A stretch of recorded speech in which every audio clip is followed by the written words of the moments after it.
the 25th day in the 8th month, the 16th year of Cheongi. Tim Elder sitting in for the second king of Jeongu, Kim Jin-yoon. Let's go right to our trip around the kingdom right now in Chungkyong, Tennessee, 51 degrees and clear. Pleasant with plenty of sunshine today, high of 72. Tonight, clear and 43. And at the hometown of our true father in Cheongju, North Pyongan province, in what is today North Korea, 54 degrees and clear as well. Increasing clouds tonight, getting down to 51. Tomorrow, not as warm, with some sun, then turning cloudy, a couple of showers in the afternoon, high of 65. And at the Cheongbuk Palace in Northeast Pennsylvania, clear and 38. Right now, real feel of 41. Today, getting up to 58, breezy with plenty of sunshine. Tonight, clear to partly cloudy, getting down to 32, getting down to the freezing point. And then at the Liberty Rock Outdoor Park Campground in Limestone County, Texas, 63 and clear. Right now, sun through high clouds. Today, getting up to 84. Tonight, clear and low of 64. At the Suncheon Palace in South Korea, currently 71 and partly cloudy. Partly cloudy through the rest of the evening and night, 63 for a low. Tomorrow, turning cloudy and less humid, high of 78. And at the Gunma Palaces in Japan, currently 64 and rain, periods of rain for at least 60 minutes. And tonight, getting down to 59, either rain or mostly cloudy skies through the night. Tomorrow, warmer and less humid with sunshine, high of 78. And today, you know what? We're going to go to a different location here at the end. Pethargara Sagarmatha in Nepal. Check the weather there. 89 degrees and sunny, and plenty of sunshine, a high of 91 for today. And where is that? Yeah, okay. So that was today, I guess. Or today, I guess that's today. Okay. They're still in today. Tonight, clear and a low of 74. All right. All right, then let's go to Father's Word. And today, where are we? Let's see here. We're in the book on restoration through God's homeland. And let's see here. Okay, here we're in chapter 5, a restoration through God's homeland. And we're in a pretty long section here. It looks like section 5, chapter 5, section 5. And the title of section 5 is The Cooperation of the Spirit World and Having Certainty. So it says here, Father says here, speaking in March 30th, 1987. See if I can bring this up. Okay. Unification Church can mobilize spirit people who are spiritually open. 영적인 개인 means individuals who are spiritually open, and 연결적 그 체제를 통해 가지고 선조를 동원할 수 있는 능력을 갖고 있습니다. And the Unification Church has the ability to mobilize ancestors through a system that is connected spiritually, 연결적, connected 체제 있습니다. 이걸 알아야 됩니다. You have to understand this. 지금까지의 종교는, so religions until now, 영계와 육계를 연결시키지 못했기 때문에 we're not able to connect the spirit world and the physical world. 영적인 정성을 들여가지고 정적인 면에 박자와 파동이 맞아야 접선을 했지만 이제는 그 방송국 자체에 들어왔습니다. So they were not able to connect the spirit world and physical world, and so they had to set the spiritual conditions, spiritual 정성, so as to fall in step with the vertical aspect, and they could connect that way. But now we are actually in the broadcast station. 진동파와 같은 자리에 섰다는 것입니다. So now we are in the position like that of resonating waves. Father talked a lot about resonance, right? Um, and we need to be resonating with God and God's Spirit. Okay. All right. Praise God for the lesson that He's given us today. Let me just take care of my phone here for just a minute. Okay. Oop, forgot to turn off the flash. All right. So let's see what is going on today. So number of things, not a whole lot of big things, but one thing that kind of is concerning is the Gaza sort of ceasefire and whether that is actually holding or going to hold. And ceasefires are always shaky, and especially ceasefires in the Middle East are shaky. What you're looking at here is Gaza, Gaza area. I'm not sure where it is in Gaza, but perhaps Gaza City. And so you can see that the fighting, the bombing has done a huge amount of damage here. Right? And then we got the Mediterranean Sea in the background there. So here, this is on Al Jazeera. Despite a shaky ceasefire, at least 3 Palestinians have been killed by Israeli attacks today, medical sources tell our team. And an Israeli government agency says the opening of the Rafah crossing between Gaza and Egypt for the movement of people will continue to be delayed. All right. And Israel's defense minister tells the military to prepare a comprehensive plan to defeat Hamas should the Gaza ceasefire collapse. And Hamas returns the remains of 2 more Israeli captives, but admits that it will need specialized equipment and assistance to locate bodies still buried beneath the rubble. And you can see that there's a lot of rubble there.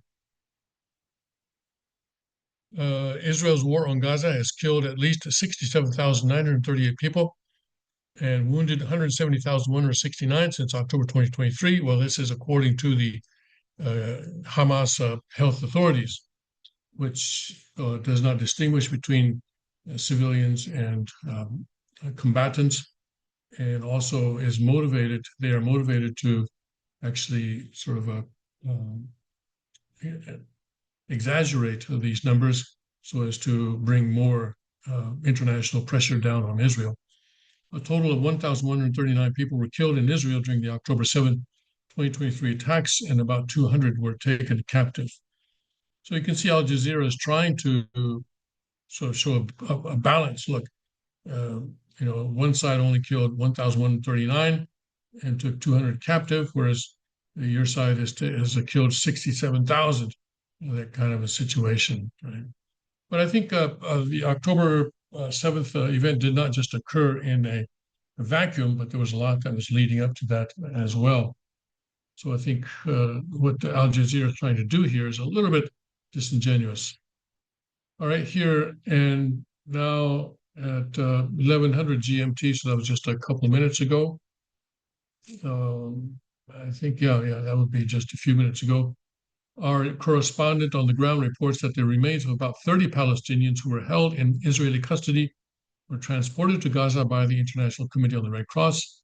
This is the latest batch of bodies released by Israel since they started the ceasefire and so forth. And Gaza's health ministry said somebody showed clear signs of torture. Again, there is strong motivation here not to be objective, but to exaggerate the situation.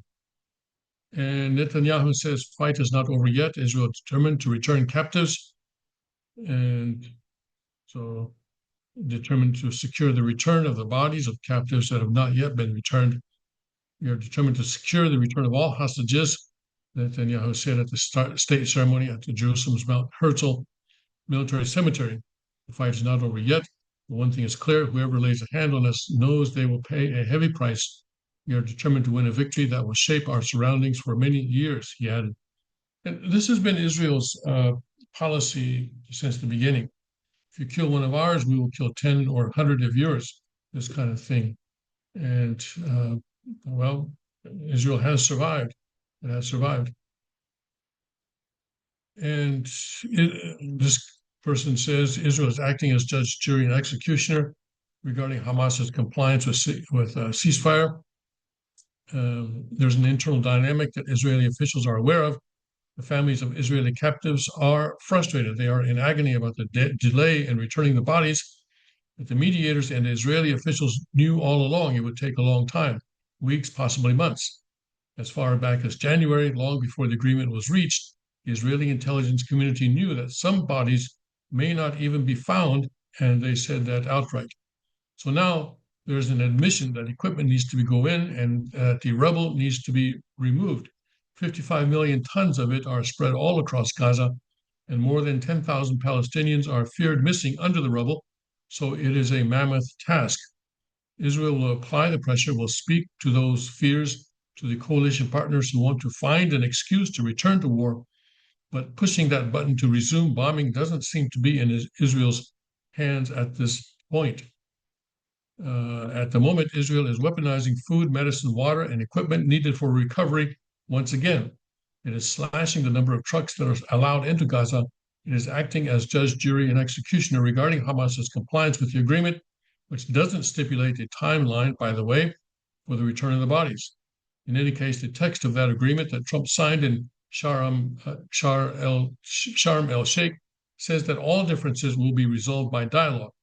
There are 200 American soldiers in Israel to do just that. Monitor, give Israel space to exercise that control, to commit a crime according to international law experts, but do everything falling short of resuming the bombing for now. Okay. And here, Gaza's Medical Relief Society says health services have been destroyed. And the UN agency that was found to be some of its staff members were found to be working with Hamas actually during the war. It claims that 3 months worth of food is waiting to be delivered. But I think this organization is pretty strongly on the side of Hamas, and they have very little credibility right now. Another Palestinian killed. Okay, we know that there are 3 total. All right, so that's what is going on there in Gaza today. All right, and then so that's enough for that.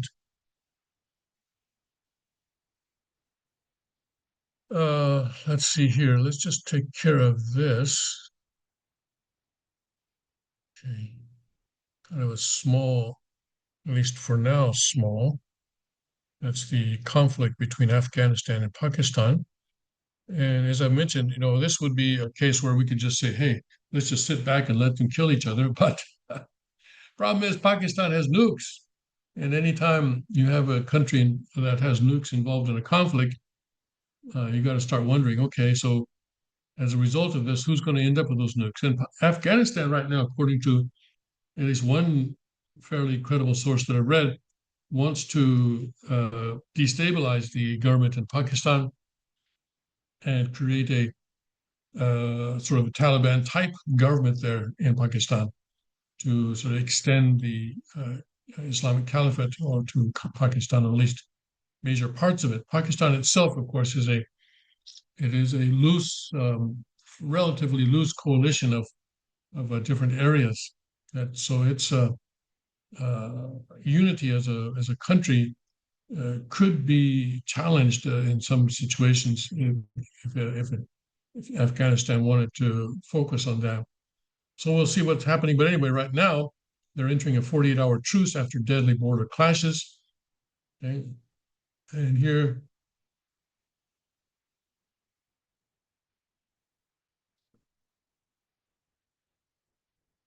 Now look at this photograph, and I'm sorry, let me be a little bit flippant for a moment, if I may.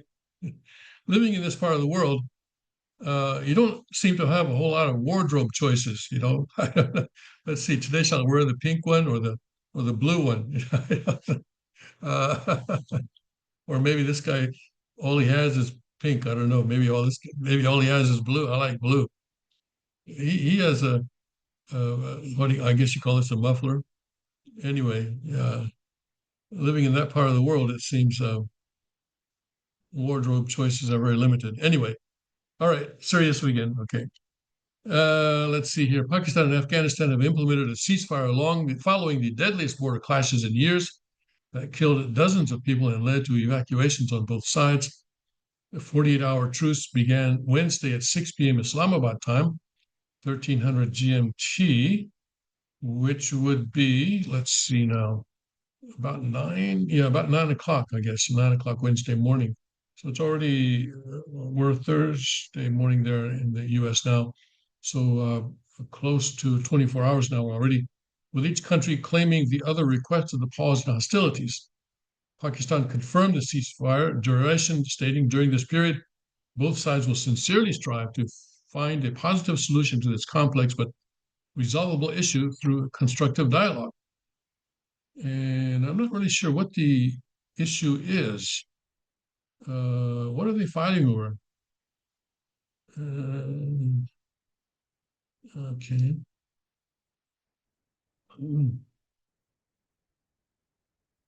So I guess Pakistan is saying that Afghanistan attacked them, and so they're just retaliating. Apparently, I guess it's right.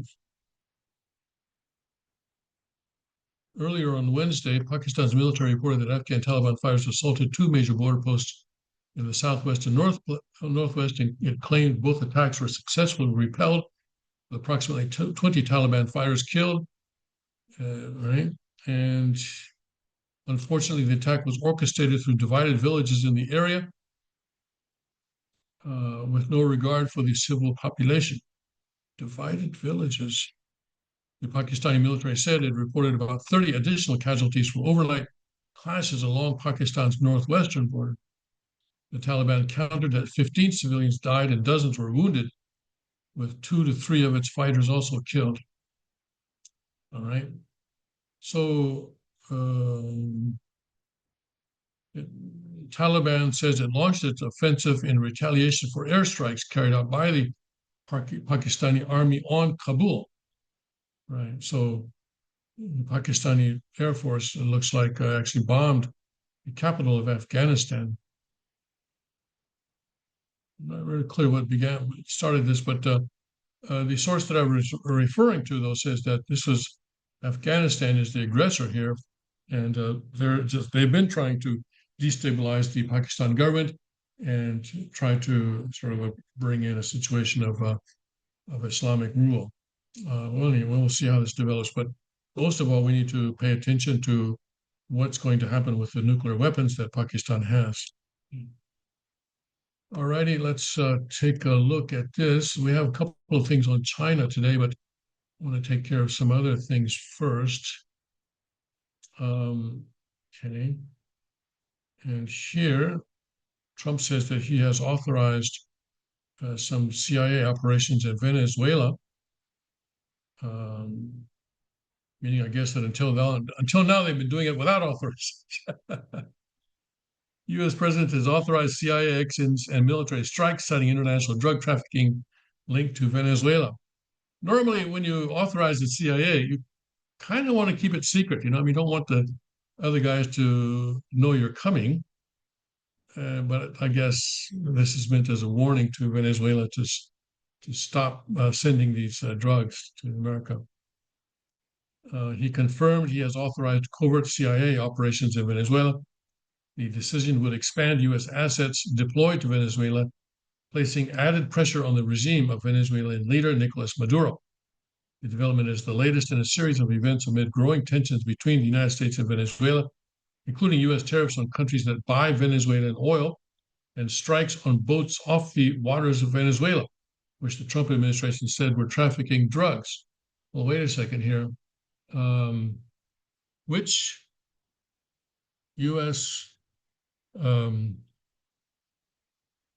Gas station chain is related to Venezuela? I think I know, but let me just Citgo. Yes, Citgo. So, yeah. So wait a second. What did he say here? He's U.S. tariffs on countries that buy Venezuelan oil, but Has anybody out there filled up at Citgo? Sounds like you're buying Venezuelan oil. Oh my goodness.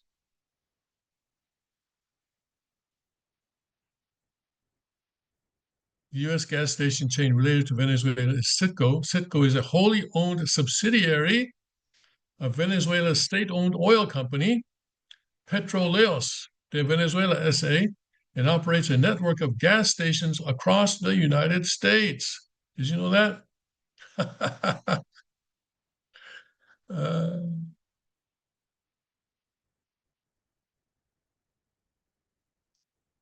I think though that uh, the sort of fine print is that the profits of Citgo do not go back to Venezuela right now. Instead, they're going to some sort. Going into some sort of um, account that will be released to the government of Venezuela as soon as uh, they have a government that the United States approves of. I think that's what's going on here. Okay. Anyway, the development is the latest in a series of events amid growing tensions. All right, so we are in reports citing unnamed U.S. officials. The administration accused Maduro of leading a narco state, facilitating the flow of drugs into the United States, and has outlined a strategic goal of deposing Maduro, who has denied the accusations against him. I have to laugh because uh, this is nothing new, right? I mean, the United States has had a strategic goal of deposing Maduro now for several years. And they even recognized the other guy. I've forgotten his name now. I've forgotten it because he's become irrelevant. But they even said that Maduro is not the president of Venezuela, that the other guy, this Mr. So and so, what was his name, is actually the current legitimate president of Venezuela. But they couldn't make that stick. All right. And remember, I was saying back then that this shows how far the CIA has fallen. I mean, they used to be insurrections are us. they used to go around the world toppling states, governments anytime they wanted. But now several years have gone by and they can't get rid of Maduro. What the heck is going on? What is CIA wasting our tax money right now? Uh, um, who did the U.S. Recognize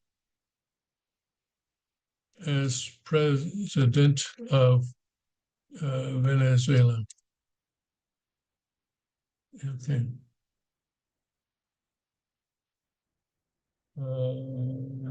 Yeah, here we go. 2024. So this was last year. How quickly we forget.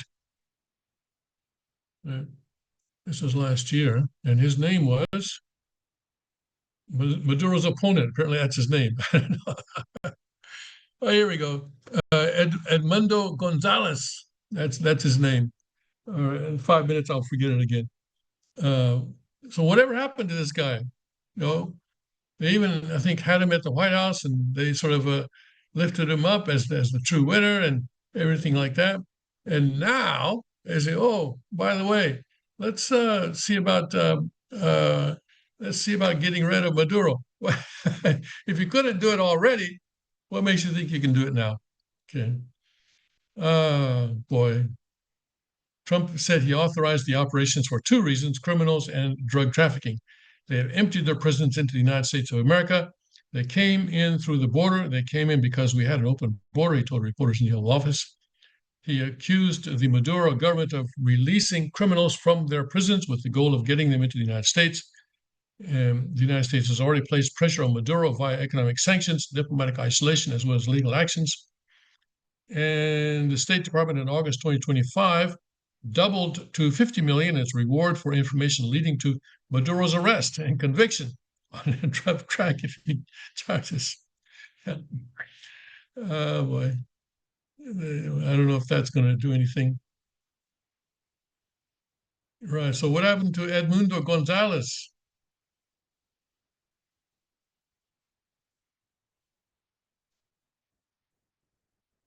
What did happen to him, by the way? He was sort of let's check it out. Edmundo Gonzalez. Okay. Maybe Wikipedia will tell us.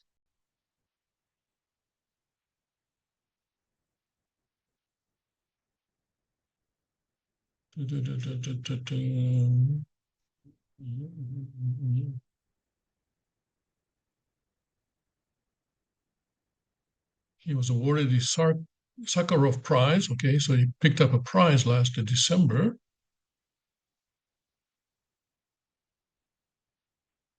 Mhm. So I guess he's still sort of um,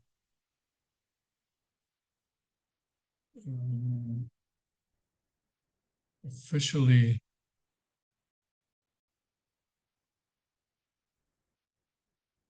That's his photograph.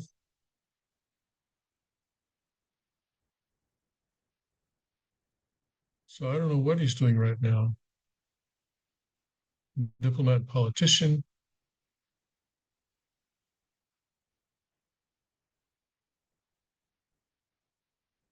What is he? What is he doing now?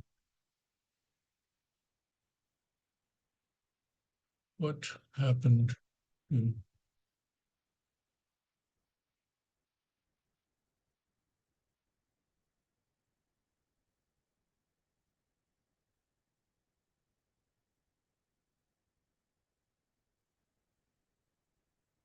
If he use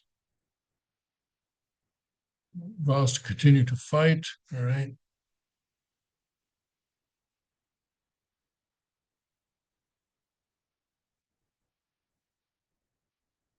has left the country, fled into exile. So I guess he's living somewhere in Miami or someplace.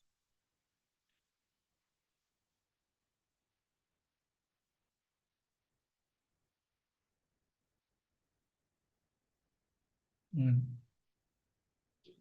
Well, what is this? Hospitalized. Oh, okay. Going to hospital in Spain after a sudden episode of low blood pressure. That was in May of this year. All right, so apparently he's not well. All right. Well, we wish all the best for him. But anyway, the U.S. and some other countries recognized that he had won the presidential election. Maduro refused to give up the office, and that's when the CIA of old would have gone in and just gotten rid of the bad guys and put their guy in there, and but they weren't able to do it. Uh, so now, though, I guess they feel that they can go in there and do something about Maduro. Well, we'll see what happens.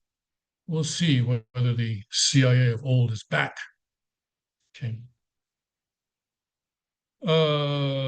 Although Venezuela's okay,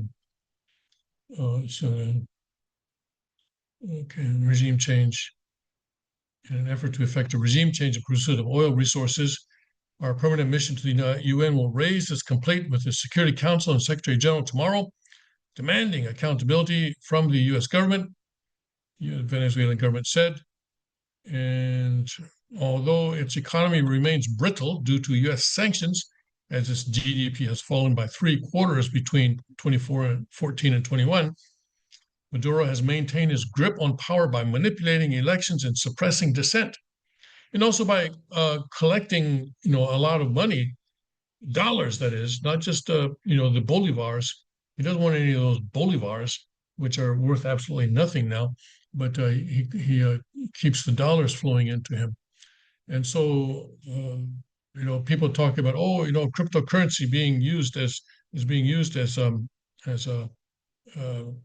being used by terrorists and all that kind of stuff. But Venezuela is not Maduro is not using Bitcoin or cryptocurrency, anything like that. He's using good old U.S. dollars to fund his regime.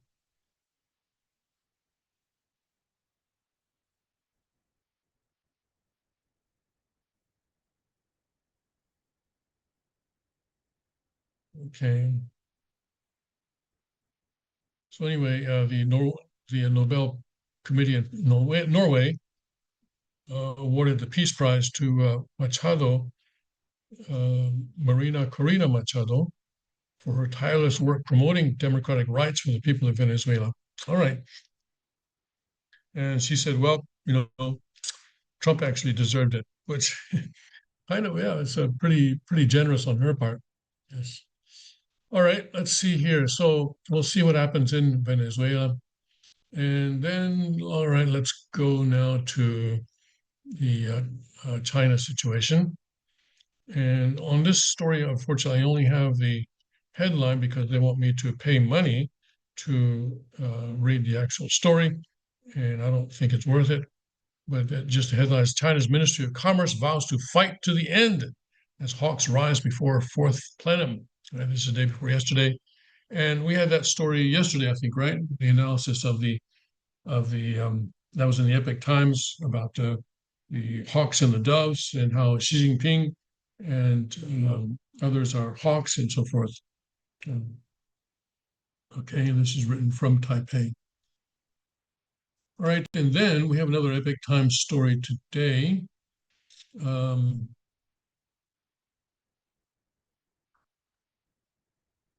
we have a couple of stories from the Epic Times. We really don't know what's going on in China for sure, so we need to hold off on conclusions. We can listen to the speculations of various people, but uh, no one can say for certain what is happening. And as I mentioned yesterday, it could be that Xi Jinping is in a hospital, but he could be in one of those sort of hotel suites, right? That some, especially hospitals in Korea, the major ones have these hotel suites where big shot people can come, if they're running from the police, or if they're trying to dodge a subpoena or dodge an investigation or something like that, they say, "Oh, my heart, my heart, my heart, my heart," and they get a note from a doctor who they're paying, and they take themselves into these hotel suite of fancy these luxurious hospital suites that are on the top floor usually, and pretend to be too sick to answer the questions of the investigators. It's a common tactic, and it's well known, I would say, among the vast majority of the Korean populations. But it's one of those kabuki things where people do stuff and you just sort of give a wink and a nod and say, okay, well, that's all part of the script. we agree to suspend our disbelief. So that may be what Xi Jinping is doing. So my point is saying, and he may be doing it so as to kind of flush out his enemies before the fourth plenum, because we read yesterday how after the fourth plenum there could be changes in leadership, right? And so he may be sort of, like Santa Claus, uh, making a list of who's naughty and nice and checking it twice. That could be what's going on there. Anyway, meanwhile, Epic Times is pointing out that something strange is going on in financial markets in the US, especially.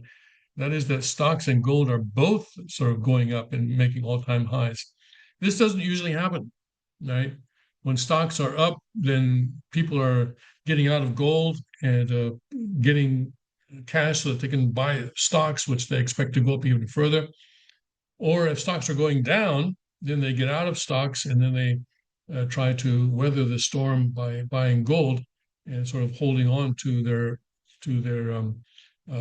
purchasing power. But right now, both are going up. So what's going on here? And so here, there's one opinion stated here: dual rally either spotlights the divergence in traders' views. In other words, it could be that the gold traders are expecting a recession and bad times ahead, while the stock traders are expecting, good times ahead, and just a difference of opinion between the two kinds of traders, or the start of a fresh asset price boom. So the other possibility is that both traders know that the money supply is going to go up crazy, like crazy, and this is going to be caused by the Federal Reserve cutting interest rates, which increases money supply because banks can loan more money. And money is more than any other way is actually lent into existence. Commercial banks, commercial banks are the banks that you and I work with, Wells Fargo and Citigroup and all that. Those banks, when they lend you money, when they give you a mortgage, right? Let's say they give you a mortgage for what? I don't know what it is these days. What? Let's say $300,000. Where does that $300,000 come from? Right? No, it's lent into existence. And so it could be now that if banks are able to lend more money, then more money will be created, and that means that more money in the system means that asset prices, as gold is an asset, um, and stocks are assets, real estate is our assets, and all sorts of these assets. All those assets are going to be going up as a price boom. It says here. That's the other possibility. So anyway, let's take a look at this economic story. Some people I know eyes sort of glaze over when it gets to economics because you remember he didn't really enjoy doing math in school, but hey, listen, it's important. It's important because this is what determines how much you're going to be paying for milk at the grocery store. All right. So gold and stocks have both reached record highs, and especially gold is amazing. I mean, it was up above 4,000 just a couple of days ago, and now it's up 4,200. That's 5% in just a few days, reflecting a bifurcated investor mindset, optimism in risk assets alongside a flight to safety. Okay. Uh, since the springtime tariff-driven sell-off, remember Liberation Day, the stock market really tanked. The U.S. stock market has been booming. The blue chip Dow Jones Industrial Average, the broader S&P 500, and the tech-heavy Nasdaq Composite Index have been routinely registering fresh record highs this year. And gold has been shining bright throughout 2025, topping $4,000 per ounce for the first time. But even this is already old news. It's now 4,200. Silver, the sister commodity, recently reached $50 per ounce, the highest level since the aftermath of the global financial crisis. Right, so this is gold futures. Okay, these futures are a little bit different from spot, and silver futures price over time. So here, since the global financial crisis, the aftermath, so after the global financial crisis, so that would have been in 2011 there, April 1st, 2011, it was up at 49.56. And now it's reached, this is silver. What is that? 10, 125, $52, right? $52.49. And where's gold now? 4,190 on 10-1, right? And now it's even, I think it's above 42. Rally in equities and the yellow metal either spotlights the divergence in traders' views on the broader economic climate or the start of a fresh asset price boom. I don't give financial advice. I'm tempted to say but no, I'm going to resist. Okay. Various metrics suggest that Wall Street's ebullience is justified. After coming off of a 3.8% expansion in the second quarter, Federal Reserve Bank of Atlanta's GDP Now model indicates that the U.S. economy is poised for another 3.8% increase. And this is really bad news for Democrats, right? Oh, I know Trump is going to destroy the economy. Well, no, it doesn't seem like it. While consumers are cautious about current landscape, the University of Michigan's Consumer Sentiment Index is at a 4-month low. Data suggests that they are still opening their wallets. So people are still spending. Okay? Retail sales, for example, have risen for three straight months.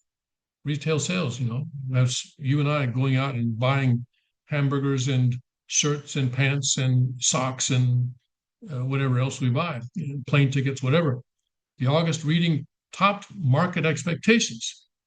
The total credit and debit card spending per household, according to the Bank of America Institute, rose by 2% year over year in September. Well, I'll tell you.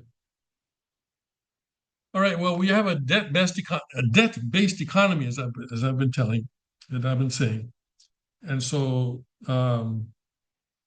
what is it? Robert Kiyosaki, the author of a Rich Dad Poor Dad. A couple of days ago, he was on YouTube and he was being interviewed, and the interviewer said, "Robert, you have a debt of what? $1.2 billion. I mean, that's because he invests in real estate, okay, and he borrows money from the bank, and he uses that money to buy real estate, and then he rents it out, and then he gets the cash flow, and so he maintain. In other words, he pays the payments. He makes the payments on that debt with the cash flow, and so forth and so on. And then he goes out and also he puts that real estate up for as collateral to buy even more money, to borrow even more money from the bank, to buy even more real estate, right? So he has a total debt, he said, of $1.2 billion, not assets, debt of $1.2 billion. If you can imagine anyone like that. I mean, any individual like that, I mean, I'm sure he's not an individual. I'm sure he has staff and stuff like that. But that would be a crushing burden, don't you think? I mean, how much debt do you have? What? If you have $500,000, you think, oh my goodness, how am I going to ever pay this off, right? But this guy's got $1.2 billion in debt. And what he said is, listen, listen, he said, we are in a debt-based economy, which means that we have to borrow money, we have to be in debt in order for the economy to keep going. So he said, I am a patriot. That's what he said. That's what he said.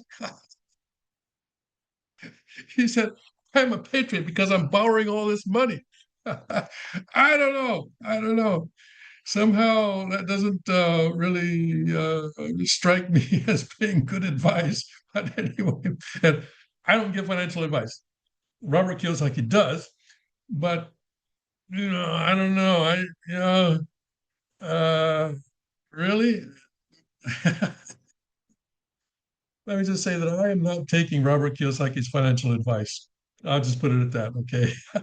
$1.2 billion. Are you kidding me? Oh my goodness. Some people can't even pay off $10,000 on their credit card. So, but he says, oh, don't worry because I've got all, he says, oh, I've got all the collateral. But I just wonder, what is 10 years from now, 20 years from now, um, where is Robert Kiyosaki going to be, or his heirs? Actually, he didn't look very healthy. So 20 years from now, we may be talking about his heirs rather than Kiyosaki himself. But that seems to be a bit extreme to me. But anyway, uh, the good news apparently here, according to this article, is that people are spending, that credit card debt has increased by 2%. Hallelujah. I guess, right? So people are getting more patriotic, I guess. I don't know. I don't know. I tell you, um, and just as a personal note, there was a time in our family's course when we had a credit card debt that was getting difficult to handle. And we did, we kept making the payments and so forth, but it was getting difficult to handle. And so we sold off some assets, and we had enough assets, fortunately, to cover the credit card debt, and we made ourselves debt free.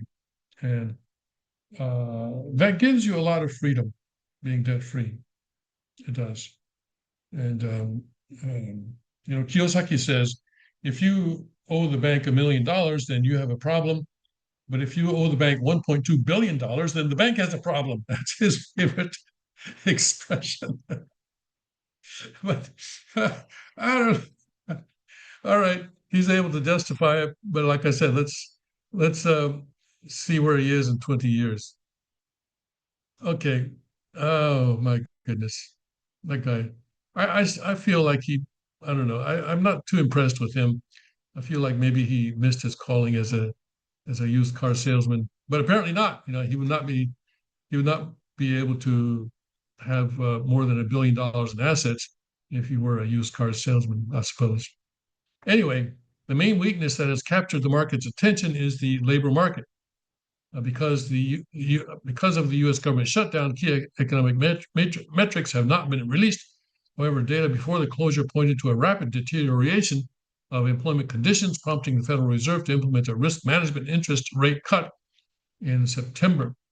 Monetary policymakers and investors have been relying on private sector alternatives, payroll, and that's good, right? Private sector alternatives. Wow, who'd have thought of that, right? I'm being facetious. Payroll processor ADP supported that private companies eliminated reported that private companies eliminated 32,000 jobs in September. Okay. But while the Fed has presented a conservative outlook for interest rates, a further worsening of the labor market might prompt the institution to engage in a more aggressive rate cutting campaign. Okay. Still, traders are optimistic that rates are coming down, et cetera, et cetera. And at the same time, gold is a safe haven asset, meaning that investors will seek shelter when turbulence unfolds in the US and global economies. All right, so we'll see how that works out. Yeah. I will give this piece of advice. Don't get yourself into $1.2 billion of debt. Okay. I think I'm pretty safe in giving that advice. Robert Kiyosaki's quite a character, isn't he? All right. Um, all the best to him, though. All the best to him. And let's see, U.S. doubles Argentina aid to $40 billion with peso purchases, private equity. All right. We'll see. And let's see here. Um, okay. Yeah, I did want to do this other China story.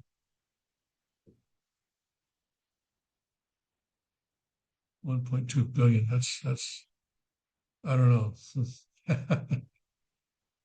That's a bit like climbing Mount Everest, don't you think? That's anyway. Let's move on. Move on.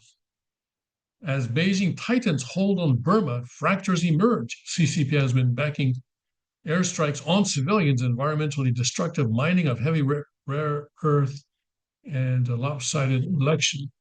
I think I've shown you Burma on the map before, and you can, if you look at Burma on the map, you can see why China uh, is so interested in it. Okay, it's actually Myanmar is their new name, but I think the U.S. or at least some media in the U.S. continue to call it Burma. Um, so here it is.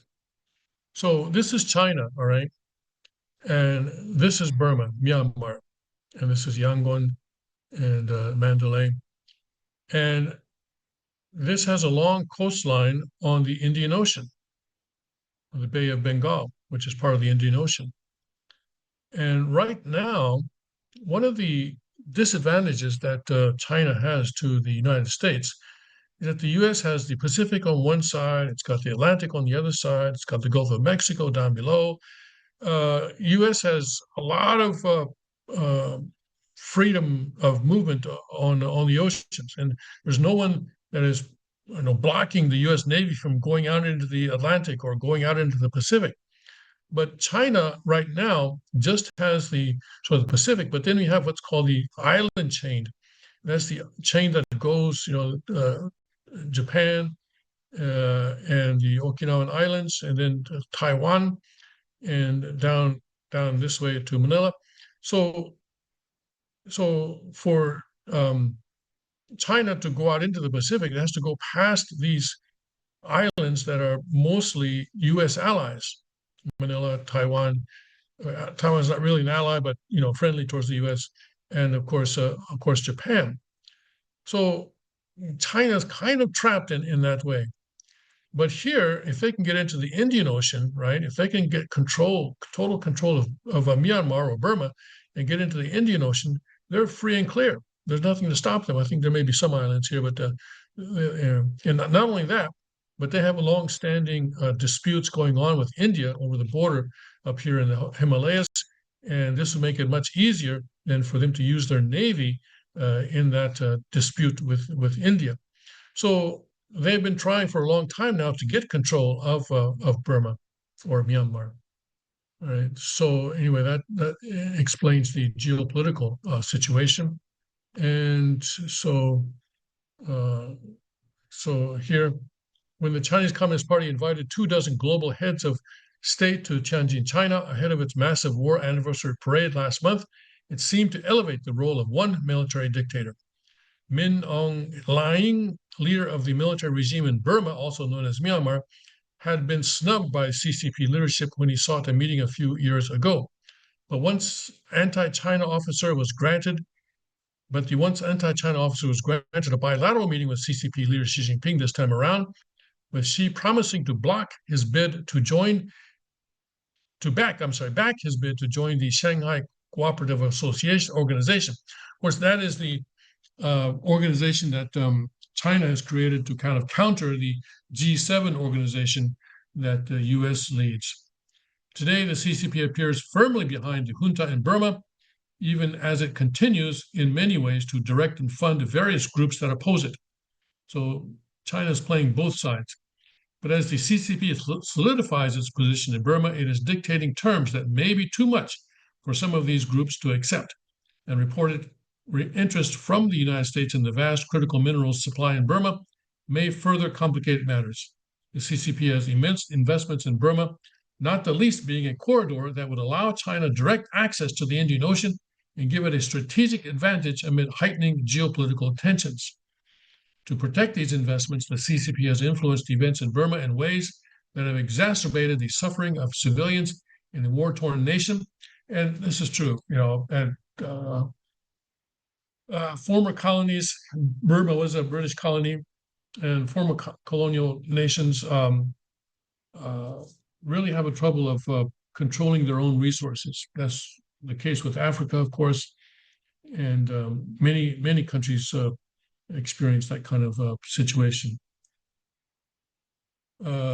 Human rights experts say playing various factions off each other as it suits the CCP's interests. Burma borders India to the west, China to the northeast, and Thailand to the southeast. Among the foreign policy experts who criticize the United States for its disinterest in Burma are a number who say the country's large rare earths supply is reason enough to consider increased engagement. China corners the market on critical minerals processing, accounting for about 90% of the industry, and a good deal of the supply is procured from Burma. China itself accounts for roughly 60% of raw supply, according to US data. When Chinese companies began shuttering some of their most toxic rare earth mining operations in 2016, they moved many of those operations across the border into Burma to continue the same environmentally damaging practices, according to investigations by non-governmental organizations such as Global Witness. And our cell phones and cars. Cars are basically computers on wheels these days, and many other things that we use today rely on these rare earth minerals that are mined by people who are subjecting themselves to incredibly toxic working environments. And that's just one of the things that needs to be corrected as we build Chonyuguk, build God's kingdom on earth, and sort of straighten things out. But anyway, that is the situation that we have today. Heavy rare earths, which are not scarce but are scattered among the mineral deposits, are generally extracted by pumping toxic chemicals into the earth. Satellite imagery shows the Burmese border pockmarked with thousands of leaching pits that reveal the scale of this practice and that covered an area the size of Singapore by 2022. According to the latest U.S. Geological Survey estimate, Burma was the world's third largest source of critical minerals in 2024. More specifically, Burma is abundant in dysprosium and terbium, two minerals needed to make critical types of magnets essential in certain electronics and consumer goods. When Beijing stopped magnet exports earlier this year in retaliation for U.S. tariffs, the sudden supply chain disruption resulted in several automakers shutting down production within a few months. The United States has not publicly shown interest in Burmese rare earths, but the Trump administration has heard pitches from stakeholders and solicited white papers on the matter. India has also shown interest in procuring these minerals.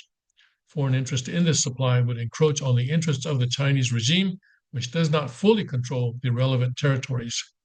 So Burma has been embroiled in civil war for much of its modern history, in other words, its post-colonial history, since declaring independence from foreign occupation in 1948. So also part of World War II was fought on Burmese grounds. Liberalizing reform took place in the 2010s, leading to the elevation of pro-democracy leader Aung San Suu Kyi and the first visit from a U.S. Secretary of State in a half century. But then in 2021, the military staged a coup. Though the junta holds a minority of the nation's territory, it remains in power in many of the population centers with support from the CCP. Antonio Gracefo, who covered Burma for 20 years and is currently based near the Burma-Thai border, reporting and providing humanitarian aid. His work has appeared in the Epoch Times. Burma is home to 135 ethnic minorities and some 120 armed groups holding non-contiguous territories. Gracefo says the complicated territorial lines meant a recent trip to a school that should have been a 15-minute drive for Gracefo took closer to a full day of travel through jungle terrain to avoid conflict. But when Gracefo was on the ground in 2008, the battles he saw were fought by men who could sight the enemy through binoculars and sometimes even without. Today, bombs drop constantly. The junta retains air supremacy. Gracefo's work includes photographing downed drones and other weaponry to send to the United Nations, the U.S. State Department, or other authorities who have confirmed the bombs and drones used against civilians are of Chinese origin. The junta uses these to target churches, schools, hospitals, and establishments located near Chinese investments. They want the local people cleared out, Gracefo said. The ethnic armies will come to the aid of civilians and fight to keep their territory, and displacing or killing civilians in the places close to Chinese investments discourages those armies from staying too, he said. The displacement has accelerated in many ways. A battle in February displaced 20,000 people in just 36 hours, but the sheer volume isn't the only thing, Gracefo said. People used to move a mile or two away if their homes were lost to battle, but now the strikes are so deadly that those displaced tell him they have given up and are trying to get as close as possible to the Thai border. Chinese investments in Burma are substantial. The China-Myanmar Economic Corridor is part of the CCP's Belt and Road Initiative, running from Yunnan in China to a port that opens into the Bay of Bengal. Along the route are several energy infrastructure projects, including an oil pipeline that runs the length of the corridor. In other words, that would be for importing oil, right? So that they don't have to go through the South China Sea. They can just bring their tankers to a port in Myanmar or Burma and then pump the oil into the pipeline, and the pipeline takes it straight into China. An industrial park and a railway. China also mines and sources other materials such as jade and timber from Burma. The average person may not be under the impression that Burma is the one pulling these strings, but armed groups are intimately aware of the CCP's involvement in local matters. Here, China is really easy to hate, Gracefo said. If you're trading with China and you're dependent on China, China is dictating what you do. For example, the Tang National Liberation Army, which deals with China and whose leaders also speak Chinese, took some territory back from the junta this year. Soon, Beijing called it and demanded the Tang give up that territory. All these armies, their primary goal is they want to take back their ethnic state and they want to rule themselves instead of being ruled by the military junta. Gracefo said, when you take territory, the cost is lives. People are dying for you to take those. You're watching 19, 20-year-old guys get killed, and I suspect even younger, to retake this territory so people can be free. And then to have China call and tell you, oh, by the way, give that land back. The tension between ethnic groups economically dependent on China fighting the CCP-backed junta has resulted in some breaks with ethnic groups this year. The Kachin state of Burma covers the northern point of the nation, home to thousands of leaching pits near the Chinese border. All right, well, that's enough for today. Okay, why I think we've already explained why China needs the border, needs Burma. Okay. All right, so that's about enough for today. And let's see, today is Thursday, so I'll be back tomorrow. Some people are saying that China may choose to attack Taiwan, may choose to engage in a military operation against Taiwan sometime between now and Monday, when the fourth plenum begins or is scheduled to begin in China. These people's reasoning is that the Chinese leadership actually does not want the fourth plenum to take place, and attacking Taiwan would create an emergency situation that would justify canceling that very, very important meeting. So, well, let's see. Let's see what happens. All right. God bless Godspeed. May his kingdom come quickly.